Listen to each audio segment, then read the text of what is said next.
I had always found myself in conflict with my in-laws. Consequently, my husband Jacob proposed that we maintain some distance from them. However, I was reluctant to believe we could avoid them indefinitely. Each time I suggested visiting his parents, Jacob adamantly declined, attributing it to his mom Anna not feeling well. Suspicious, I decided to secretly pay them a visit. To my astonishment, I discovered an unfamiliar woman and child with Jacob. "You should leave your courageous wife and be with her," Anna said, holding the stranger's child, urging Jacob to make a choice. Upon hearing this, I made up my mind. "All right, if you want a divorce, I'll give it to you, but you'll pay a hefty price for it. My name is Megan, and I've been married to Jacob, who is years younger, for 5 years.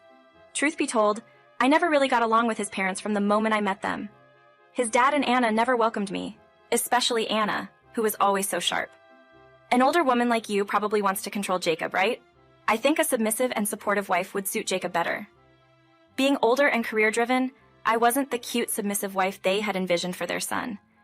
They begrudgingly accepted our marriage, but even right before our wedding, they kept asking Jacob if there wasn't someone better for him. Still, I believed that with time, our differences would fade. I made efforts to bond with them. "Anna, could you teach me how to make meatloaf? I want to learn your family recipe." But no matter how hard I tried, Anna never warmed up to me. "Megan, you can't even make meatloaf. This is why career women are no good." Despite the challenges, I persisted and kept visiting. Then one day, I overheard Anna talking to Jacob. "Hey Jacob, isn't Megan pregnant yet? Maybe she's too old. It's infuriating to think we might not have grandchildren because of her." Anna started blatantly ignoring me whenever I visited. She'd only talk to Jacob, and if I tried to engage, she'd pretend not to hear and escape to the kitchen. Being ignored was even more painful than her snide remarks. Seeing my distress, Jacob made a suggestion. "Megan, how about we stop visiting my parents for a while? But won't Anna miss us?" "That's why I'll go alone. Honestly, I think it's better for both of us."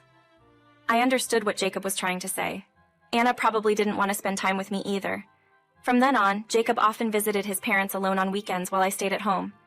However, I sensed that this situation couldn't persist indefinitely. "Jacob, I think it's time for me to visit your parents again," I said. Jacob replied, sounding alarmed. "I told you you don't have to push yourself, but we can't be strangers forever. They're family after all." Jacob then looked serious and continued. "The truth is, Mom's health has been deteriorating recently. I don't want to stress her out. She'll worry more if you're there." I had no idea. I hadn't seen Anna in so long, and I was unaware of her health issues. On a Saturday morning as usual, Jacob headed to his parents' house alone. "I'll be back soon, okay? Send regards to Anna." After seeing Jacob off, I couldn't shake off my unease. How bad was Anna's health really? Considering she's in her late 60s, she might not have much time left. Despite our differences, should I really continue avoiding her, especially now when she might need help? No matter how much Anna disliked me, there must be something I could do. Determined to face the situation, I gathered some get-well gifts and headed to Jacob's family home. As I approached, I heard cheerful voices from the garden. Peeking through the trees, I saw Jacob, his dad, an unfamiliar woman, and a baby. Jacob was playfully entertaining the baby while his dad watched with a smile. Who were they? Maybe distant relatives, but they seemed too close. Then Anna took the baby from Jacob and said, "Look, it's Grandma." She held the baby tenderly and said to Jacob, "When are you leaving, Megan? Marry Eleanor soon and give me more grandkids." Eleanor replied with a smile, "We only get to see you on weekends now. Both the baby and I want to live with Jacob soon. I'm so glad we get along, Eleanor." Jacob chuckled and said, "Hold on, if I bring up divorce now, Megan might demand compensation. I need more time to prepare." Anna interjected, "Why not just dump that useless wife of yours?" Jacob replied, "I understand how you feel, Mom. I'm just getting ready." Anna questioned, "What do you mean?" Jacob reassured her, "I get where you're coming from, Mom. I've been telling my coworkers and friends how terrible Megan is as a wife, how she never visits your house, doesn't cook, neglects the home, and spends recklessly. If everyone sympathizes with me, it'll be the perfect reason for divorce, right?" Hearing their conversation, I was in shock. Jacob had been cheating for a while and even had a child with his mistress. His parents seemed to prefer her over me. This betrayal was more than enough to engulf me in rage, painting me as the bad guy to justify a divorce. I wouldn't let that happen. I tightly gripped the gifts intended for Anna. My first priority was to gather evidence of Jacob's affair. Determining when it started and the frequency of their meetings became crucial, leading me to contemplate hiring a private investigator for a thorough inquiry. At home, I ceased preparing meals for Jacob. "Where's my dinner?" he asked, puzzled upon returning from work. "Oh, I was too busy to cook today. Here you go." I nonchalantly handed him instant ramen. Initially annoyed, Jacob quickly brushed it off, muttering, "All right, I guess we all have those days." Recalling Jacob's plan to portray me as the villain, he likely found my negligence convenient. From that day onward, whether there was an absence of a prepared meal or his shirts weren't ironed, Jacob refrained from complaining. It suited me, as I had no desire to cater to him. Despite Jacob's satisfaction, everything was proceeding according to my plan. As a final move, I scrutinized his credit card statements and withdrew an amount equivalent to what he might have spent on his mistress. At this point, even Jacob couldn't ignore it. Predictably, he confronted me on a Friday night. "Megan, what did you do with our money?" "The money in our bank account? I had some things to buy, so I used it," I casually replied. Hearing this, Jacob smirked, saying, "All right, I have something important to discuss with you. It's late now, so how about tomorrow? Isn't tomorrow when you visit your parents? How about discussing it at their place? That might be quicker." The next day, for the first time in a while, both Jacob and I visited his family home. His parents, likely informed by him about our impending talk, greeted me warmly. "Megan, it's been a while. Hello, Anna." After exchanging pleasantries, we got straight to the point. Jacob immediately presented me with divorce papers. "I've had enough. Let's split up," he declared. Pretending ignorance, I asked, "Had enough of what?" Jacob accused me of recent behavior, neglecting cooking and chores and using our money without informing him. Remaining silent, I looked up at Jacob as he said, "Look, I'm generous. If you agree to the divorce quietly, I won't ask for compensation. Deal?" That's when I finally spoke up. "I agree to the divorce, but I won't be fooled about the compensation." Hearing this, Jacob and Anna exchanged glances. "Well, if you want to show sincerity, we might accept the money. Yes, it's better to settle things properly." They seemed thrilled at the unexpected prospect of receiving compensation. Then the doorbell rang. Who could that be? I made my way to the door, and before Anna could react, the arriving man distributed his business cards to everyone. "I'm this kind of person, a lawyer," William exclaimed in surprise. I explained, "I anticipated this, so I called him. If you're going to claim compensation, it's best to know the appropriate amount, right?" Though bewildered, William and Anna agreed to the lawyer's presence. "I've explained everything to Mr. Gold here," I prompted, and Mr. Gold quickly produced an invoice. Given the circumstances, the claimable compensation would be at least $60,000. William and Anna were in shock. "Is this amount acceptable?" Mr. Gold asked. William replied, "Of course, then please make the payment." Mr. Gold handed the invoice to William. Suddenly flustered, William questioned, "Why are you giving it to me? Megan should pay, right?" "No, that's not the case," Mr. Gold began to explain with a serious face. "I was consulted by Megan regarding compensation claims against a cheating spouse. The payer is the party who cheated, which is you, William." "On what basis are you making such a claim?" I interjected. "It's not so much a basis, we have all this evidence." Mr. Gold presented the infidelity report from the private investigator. Seeing it, William was at a loss for words. "When did you get this?" I told William firmly, "You can't claim compensation just because I stopped doing household chores.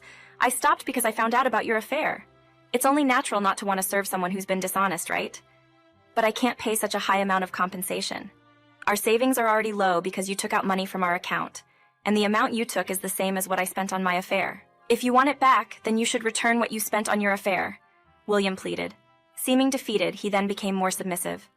"Megan, I apologize for the affair, but listen, the truth is, she and I have a child. I need money for the child.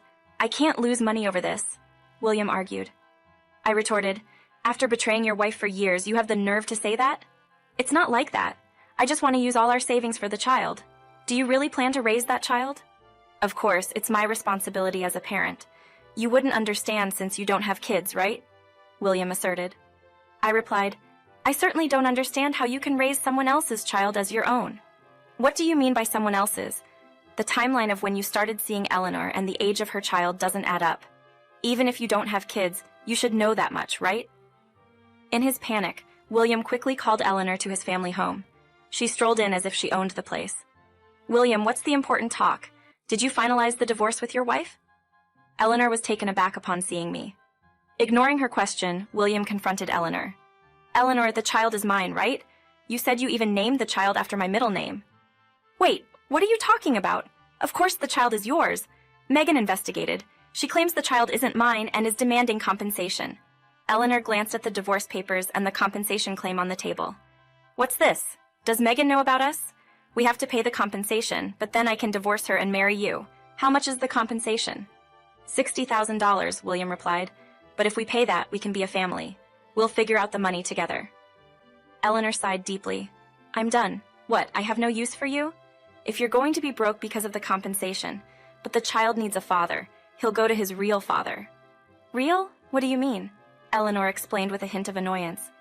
Like your wife said, the child isn't yours. I can't believe you were so easily fooled. Then whose child is it? William asked. It's the child of a customer. I did it before I met you. I switched to you because you seemed richer, but it was a mistake. Your mother is annoying, and if you're broke, it's a total miscalculation. William was devastated, and so was Anna, my grandchild. Watching the two of them, Eleanor laughed mockingly. You guys are idiots, aren't you? The child has no blood relation to either of you anyway. I have no more business here. As Eleanor tried to leave, I quickly stopped her. Hold on, I'll be claiming compensation from you as well. What? Why from me? I didn't have a child with William, so it's fine, right? Eleanor protested. Whether there's a child or not, you had an affair with a married man. You'll pay for that. This is ridiculous. Eleanor, in anger, lunged at William. This is all your fault. Now I'm involved too. It's not just my fault. You knew I was a married man and still got involved, William argued. Anna joined in, siding with William. Yes, trying to deceive William into thinking he's the father, that's low. But Eleanor wasn't one to back down. I spat back at them. Shut up. You should be thanking me for letting you feel like you had a grandchild. Pay me for that. What did you say, William? Eleanor and Anna started arguing, each putting in their narrative, turning the house into a battlefield. Tired of their antics, I left the documents behind, trusted everything to Mr. Gold, and left once home. I replaced the locks and shipped all of William's belongings to his family home. Then I called William. Oh, William, finish your chat with your mistress. Why did you leave? I couldn't stand listening to your ugly fight. I've relayed all my demands and Mr. Gold will handle the rest. I broke up with Eleanor. Let's start over. Broke up? You mean she dumped you? William questioned. I don't want to start over with you. Please, I can't live without you, he pleaded. I can't live with you. I've sent your things to your family home. I've changed the locks. Don't come back. This can't be. We barely talked during the week because of work. You went to your family home alone on weekends. Nothing's changed. I needed you, William insisted. If you needed me, you wouldn't have cheated. Stop making a fool out of me. We're done. Without waiting for William's reply, I hung up and blocked his calls, ensuring he had no way to reach me. Eventually, he gave in and paid the compensation as Mr. Gold instructed. With his savings gone, he couldn't even rent a new place. Meanwhile, I soon settled the compensation claim with Eleanor too. Living comfortably in my spacious home without William, someone who genuinely cares about me appeared after some time. I am now considering remarrying, moving forward with the hope of a happy married life.